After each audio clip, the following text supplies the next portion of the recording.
Ratio. अब quick ratio क्या होती है? क्विक रेशियो, देखो मेरी बात को ना ध्यान से सुनो। क्विक रेशियो को हम लिक्विड रेशियो भी बोलते हैं। अच्छा, कैलकुलेट कैसे करते हैं लिक्विड रेशियो को? लिक्विड एसेट्स और we can say quick assets divided by current liabilities. अब बच्चे ने पूछा मैम क्विक एसेट्स और करंट एसेट्स में क्या डिफरेंस होता है? देखो, लिक्विड एसेट्स होते हैं वो एसेट्स जो या तो भाई कैश के फॉर्म में है, बैंक के फॉर्म में है, या ऐसे एसेट्स जो बहुत कम समय में आप कैश में कन्वर्ट कर सकते हैं, जो बहुत in a very short period. Liquid assets are those assets which are either in the form of cash and cash equivalents or can be converted into cash within a very short period of time। फिर से सुनो, वो assets जो या तो cash and cash equivalents के form में हो, या ऐसे एसेट्स जो बहुत कम समय में आप कन्वर्ट कर पाए कैश में, ऐसे एसेट्स को लिक्विड एसेट्स बोला जाता है। अब स्टॉक, जरूरी नहीं है ना कि स्टॉक को आप कल ही बेच दो, पैसा चाहिए बेच दिया पैसा आ गया, ऐसा जरूरी नहीं है ना हो जाए। तो इन्वेंट्रीज या स्टॉक को हम लिक्विड एसेट्स में इंक्लूड नहीं करते। फिर सुनो, देखो लिक्विड एसेट्स वो होते हैं वो एसेट्स जो आप बहुत कम समय में कैश में कन्वर्ट कर पाए। अब स्टॉक की बात लो, आपने गुड्स रखे हुए हैं, माल बिक ही नहीं रहा। अगर माल नहीं बिक रहा तो आप उसको कैश में नहीं कन्वर्ट कर सकते बहुत कम समय में, तो आप इन्वेंट्रीज को लिक्विड एसेट्स में इंक्लूड नहीं कर सकते। दूसरी चीज समझो, अगले साल की सैलरी अभी पे कर दी, प्रीपेड एक्सपेंसेस, ये एसेट है, मगर क्या ये कैश में कन्वर्ट हो सकते हैं? नहीं हो सकते। फिर से सुनो, वो एक्सपेंस जो आपने पहले पे कर दिया, प्री पे कर दिया, ऐसे एक्सपेंस को आप एसेट तो बोलते हो, मगर इसको आप कैश में तो नहीं कन्वर्ट कर सकते ना बहुत कम समय में, तो इनको आप लिक्विड एसेट नहीं बोलते। तो ये रेशियो किस लिए आप कैलकुलेट करते हो? ये रेशियो क्यों कैलकुलेट करते हो? आप शॉर्ट टर्म सॉल्वेंसी कंप्यूट करते हो इस रेशियो के थ्रू, असेस करते हो। क्या असेस करते हो? Short term solvency. आप ये देखते हो करंट एसेट का कितना पार्ट है जो रेडिली रियलाइजेबल है, कितना पार्ट है जिसको आप बहुत कम समय में कैश में कन्वर्ट कर सकते हैं लायबिलिटीज को पे करने के लिए। ऐसा पार्ट करंट लायबिलिटीज के कितना गुना है? अब जो स्टैंडर्ड नॉर्म होता है वो ये होता है कि जो करंट एसेट है वो करंट लायबिलिटीज के ट्वाइस होना चाहिए। तो करंट रेशियो जो होती है, स्टैंडर्ड नॉर्म जो करंट रेशियो का है, accepted standard, that is 2:1। Quick ratio में ये कहा जाता है कि भाई जो लिक्विड एसेट्स हैं, ऐसे एसेट्स जो बहुत कम समय में आपके कैश में रियलाइज हो जाते हैं, ऐसे एसेट्स करंट लायबिलिटीज के इक्वल हो तब भी चल जाएगा। तो 1:1 आपकी क्विक रेशियो जो है वो स्टैंडर्ड होती है। फिर से सारा कुछ सुनो। सबसे पहले तो लिक्विड एसेट्स कौन से एसेट्स होते हैं? वो एसेट्स जो आप बहुत कम समय में, in a very short period, cash में कन्वर्ट कर सकते हैं लायबिलिटीज को पे करने के लिए। इस रेशियो के थ्रू आप शॉर्ट टर्म सॉल्वेंसी असेस करते हैं। मैं आपको ना भी सब कुछ लिखवाऊंगी, अगर इस पे शॉर्ट नोट आता है ना तो ये सारे वर्ड्स आपको लिखने पड़ेंगे, तभी मार्क्स मिलेंगे आपको। आप ये देखते हो कि करंट एसेट्स का कौन सा हिस्सा है जो आप कैश में तुरंत in a very short period convert कर सकते हो लायबिलिटीज को पे करने के लिए, अगर जरूरत पड़े तो। करंट रेशियो हम ये क्यों कैलकुलेट कर रहे हैं? बच्चे ने पूछा ma'am current asset current ratio कर तो रहे हैं कैलकुलेट, क्विक रेशियो कैलकुलेट क्यों कर रहे हैं? भाई आप करंट रेशियो तो कैलकुलेट कर रहे हो, मगर उससे आपको ये पता नहीं चल रहा ना कि अब मेरा क्रेडिटर है, मैंने माल खरीदा था, कल ही आ गया भाई साहब, कहता है मुझे तो अभी पैसा चाहिए, अभी अभी अभी चाहिए पैसा मुझे। उसने कहा था 1 साल में आएगा, कल आ गया, अब क्या करूं? तो अब अगर आपकी लिक्विड रेशियो आपको पता है तो आपको पता होगा ना कि मैं भाई मेरी कैपेबिलिटी है कि मैं ये क्रेडिटर को कल पे कर पाऊँ या नहीं, ये कैपेबिलिटी मेरे में है कि नहीं है, कैसे पता चलेगी? जब आपको ये पता चलेगा कि लिक्विड एसेट्स कितने हैं। तो ये रेशियो आपको ये बताती है कि क्या आप करंट लायबिलिटीज जैसे जैसे ड्यू होती जाए वैसे वैसे पे कर सकते हैं।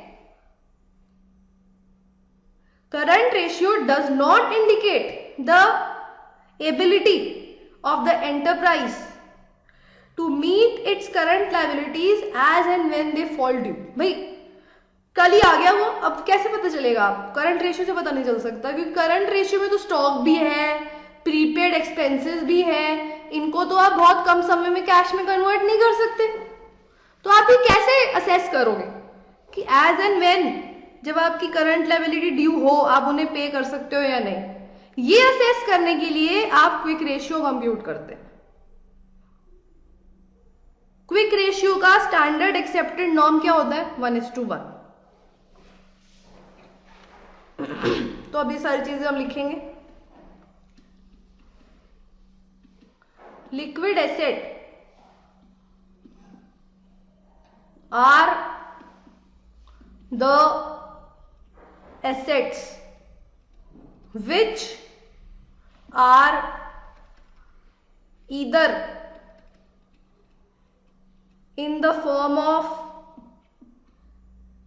cash and cash equivalents or can be converted, अब ये बड़ी इंपॉर्टेंट चीज है, into cash in a very short period. तो अब मैं आपसे कुछ क्वेश्चंस पूछती हूँ। लिक्विड एसेट क्या होते हैं? आप साफ इजी वर्ड्स में कैसे एक्सप्लेन करेंगे लिक्विड एसेट्स को? लिक्विड एसेट्स वो एसेट्स होते हैं जिनको आप बहुत कम समय में कैश में कन्वर्ट कर पाए। अगर आपको 2 दिन में पैसा चाहिए तो आप उनको बेच के 2 दिन में पैसा ले सकते हैं। ऐसे एसेट्स को आप लिक्विड एसेट्स, बहुत कम समय की, वैसे कोई ऐसी डेफिनेशन नहीं है standard. In a very short period you can convert them into cash. Quick ratio का स्टैंडर्ड नॉर्म क्या है? 1:1। क्विक रेशियो क्यों कैलकुलेट की जाती है? Filling the blanks. Objective of computing quick ratio is to assess dash short term solvency of an enterprise. Current ratio का क्या drawback है? Current ratio does not indicate the ability of the enterprise to meet its liabilities, current liabilities as and when they fall due. In Hindi, जैसे जैसे current liabilities due होती जाती हैं, आपको current ratio ये नहीं बताती कि एंटरप्राइज उन्हें मीट कर पाएगी कि नहीं। अगर बहुत कम समय में आपको किसी करंट लायबिलिटी को मीट करना पड़े तो आपको करंट रेशियो देख के पता नहीं चल सकता कि आप उसे मीट कर सकते हैं कि नहीं। इस चीज को असेस करने के लिए आप लिक्विड रेशियो कंप्यूट करते हैं। ठीक है, तो अब लिखिए liquid assets do not include prepaid expenses and inventories. Why these are not included? भाई आप इन चीजों को देखो, प्रीपेड एक्सपेंसेस को तो आप कैश में एकदम से कन्वर्ट कर ही नहीं सकते ना, ये तो बहुत ज्यादा। भाई आपने सैलरी दे दी, आज सैलरी दे दी, अगले साल वो काम करेगा, जो माल बना उसकी हेल्प से, एम्प्लॉय की हेल्प से, वो कब बिकेगा आपको थोड़ी पता है। तो आपने उसको कैश में तो जल्दी से कन्वर्ट नहीं कर पाए ना, तो इसलिए प्रीपेड एक्सपेंसेस को इंक्लूड नहीं करते। स्टॉक को क्यों इंक्लूड नहीं करते? स्टॉक पड़ा है, आपको पता ही नहीं है कब बिकेगा, जब कस्टमर आएगा तब स्टॉक बिक जाएगा। तो ये ऐसे एसेट्स नहीं है जो बहुत कम समय में आपके बिक पाए विद सर्टेनिटी। समझ आया? या फिर to be more specific, cash में कन्वर्ट हो पाए। ठीक है, तो ये ना बड़ी इंपॉर्टेंट चीज है, इसको अंडरलाइन कर लो, कन्वर्टेड इनटू कैश। यही लैंग्वेज लिखनी है आपको। ठीक है, अब prepaid expenses are excluded because these are expenses paid in advance, hence can't be converted into cash and cash equivalents. Accepted standard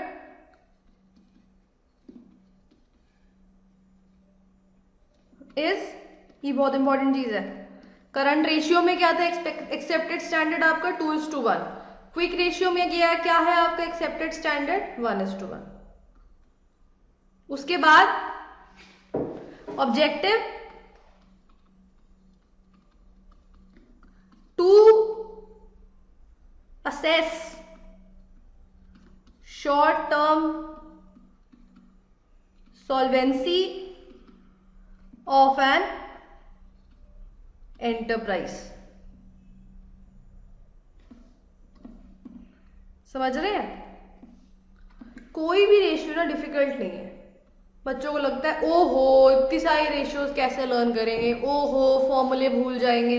अगर आप लॉजिक समझो ना, आपको फॉर्मूला याद ही नहीं करना पड़ेगा, आपको खुद से ही याद हो जाएगा।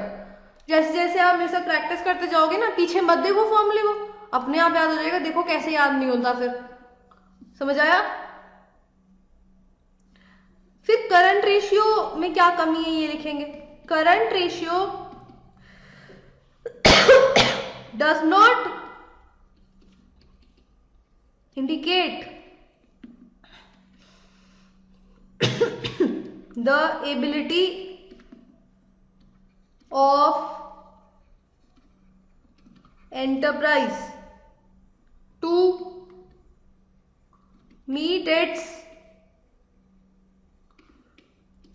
current liabilities as and when they fall due। ये मैंने आपको समझा दिया इसका ना लॉजिक विद एग्जांपल। क्रेडिटर वाला पॉइंट समझाया था ना।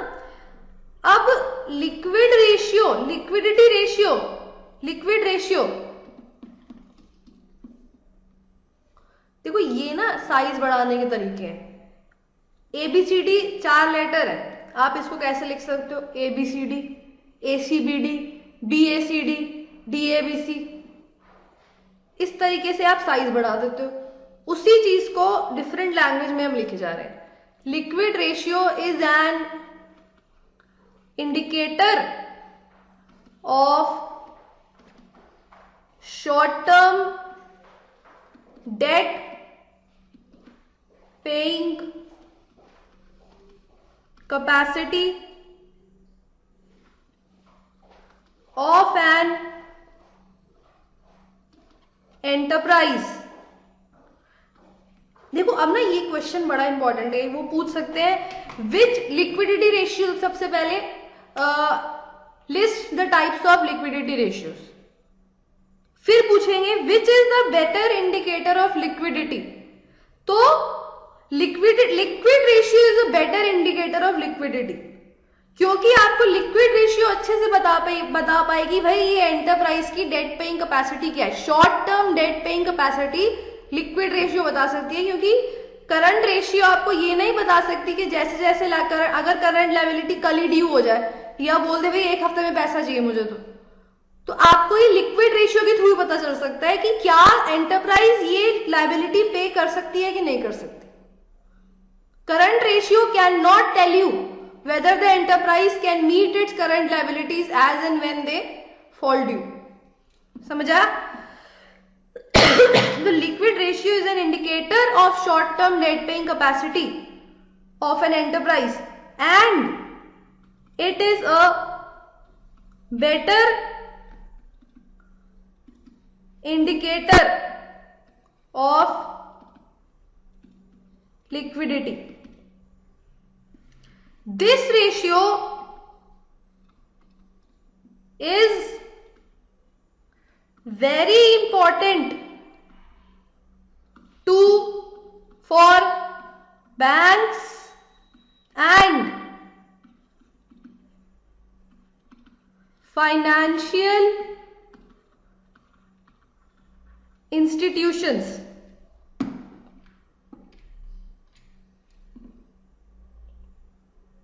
Comparison of current ratio with liquid ratio would indicate the degree of inventory held. A high, अब ये सबसे इंपॉर्टेंट चीज है, ये क्वेश्चन आ सकता है और आ चुका है. अ हाई लिक्विड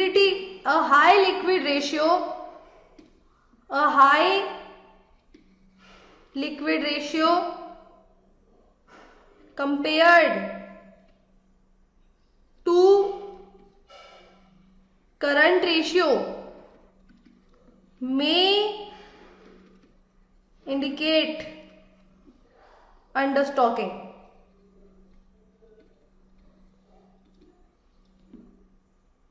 While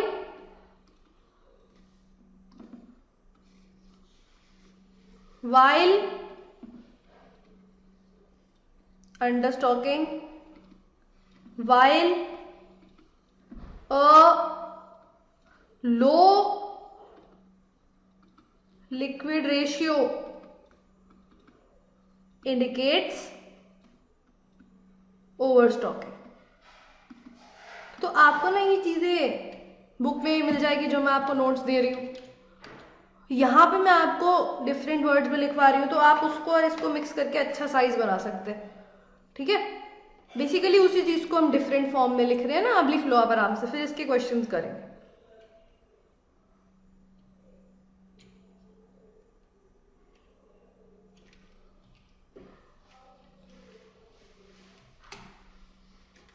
चलो अब क्वेश्चंस करेंगे.